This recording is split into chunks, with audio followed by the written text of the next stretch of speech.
Officials say the suspected driver of a car chase that ended in a fiery crash is behind bars tonight. Good evening. I'm Daniel Wynn. And I'm Dana Clemens. The chase happened last week, and the Columbia Police Department arrested Jamie Chick just last night. Tonight, we have pictures you'll only see on ABC 17 News of the crash right after it happened. ABC 17's Dan Messinio was out talking to neighbors today, and the neighbors tell him they heard a loud explosion.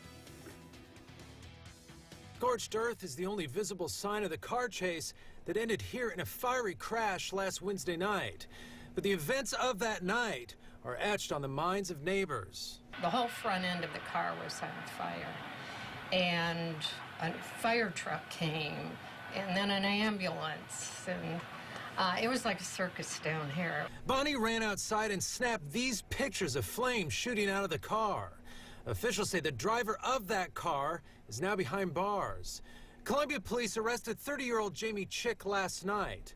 Last Wednesday, sheriff's officials tell us deputies were out on a routine patrol when they spotted Chick's car. Making numerous traffic violations in the area of Forum Boulevard and Crestland. Our deputies attempted to stop the vehicle. The driver fled and a vehicle pursuit began. Officials say after about a mile, Chick flew down Sedona Villas trying to get away. The problem, the street doesn't cut through to Nifong. Tried to jump the curb over here at the end of Sedona Villas, and that, because there was a drain there, the curb is higher, and I could hear the undercarriage scraping. And then guys jumped out of the car, and the police jumped out of their car. Soon after, Bonnie says the front of the car started on fire, and within a minute, a huge fireball shot up into the sky. Law enforcement arrested a passenger, Joseph Dotson, that night, but Chick was on the run until last night.